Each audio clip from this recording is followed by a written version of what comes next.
मीरपुर नाम के शहर में तेजस अपनी पत्नी नीरू के साथ रहता था। पति पत्नी दोनों ही नौकरी करते थे। एक दिन तेजस गांव अपनी माँ के पास फोन करता है। हेलो, प्रणाम माँ।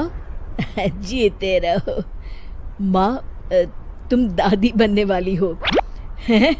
अरे वाह, ठीक है बेटा, मैं कल ही आती हूँ।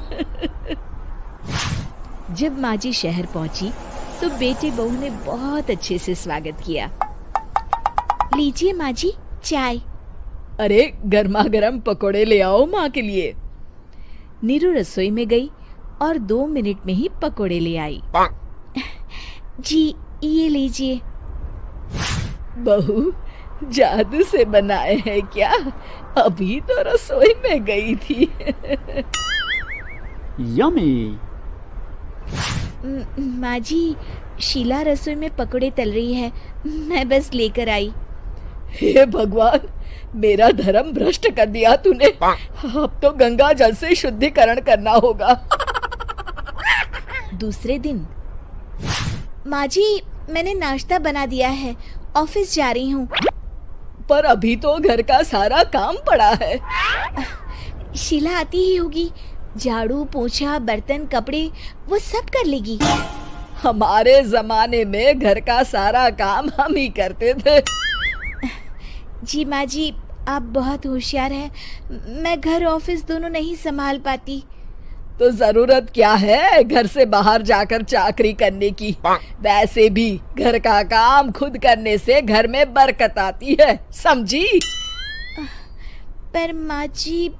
पर वर कुछ नहीं, इस महीने की पगार मिले फिर ऑफिस बंद है। हाँ। रात को नीरू तेजस से कहती है, सुनिए जी, माँ जी बोल रही थी कि मैं नौकरी छोड़ दूं। वैसे ठीक ही तो है, अभी तुम्हें आराम की जरूरत है।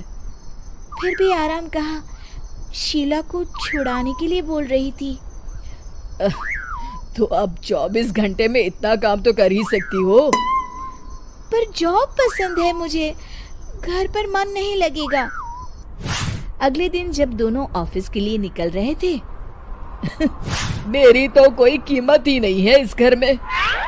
माँ जी, आजकल महंगाई बहुत है, रहन सहन भी बदल गया है, दोनों नौकरी करते हैं तभी ठीक रहता है।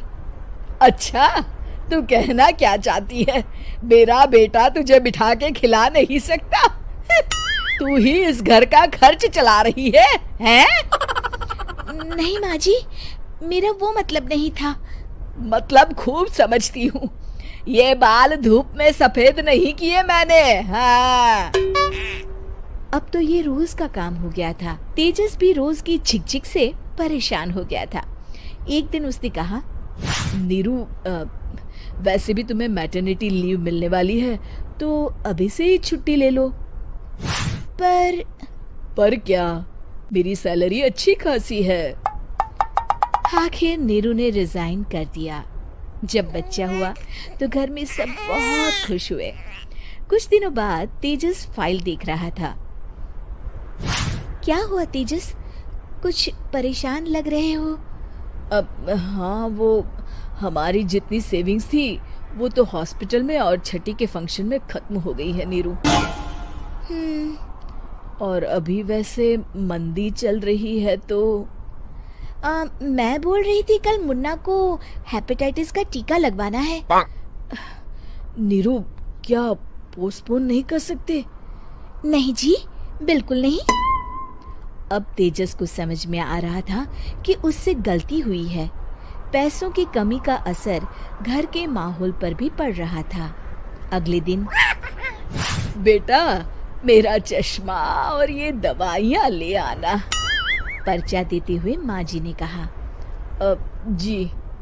तेजस, मुन्ना के लिए दूध का डिब्बा और डायपर भी ले आना, और ये किराने के सामान की लिस्ट है, इसे भी लाना है।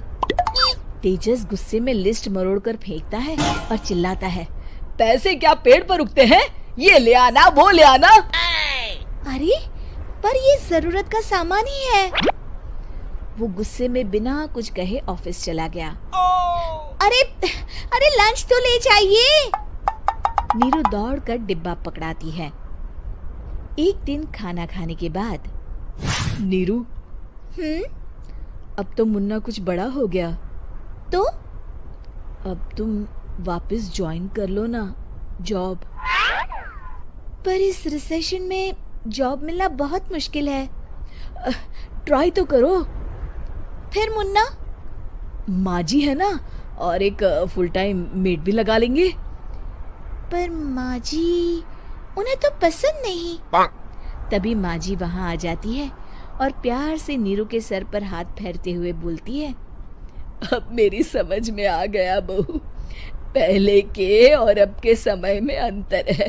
तुम काम शुरू करो, मुन्ना की जिम्मेदारी मेरी। मेरी प्यारी माँ जी। ये कहकर नीरू उनके गले लग गई। शिक्षा, परिवर्तन संसार का नियम है, हमें भी समय के साथ चलना चाहिए। उम्मीद है कि आपको हमारी ये कहानी पसंद आई होगी। कृपया हमारे चैनल को सब्सक्राइब करें और सभी अपडेट्स के लिए बेल आइकन जरूर क्लिक करें। और हाँ, वीडियो लाइक और शेयर करना मत भूलिएगा। Bye bye.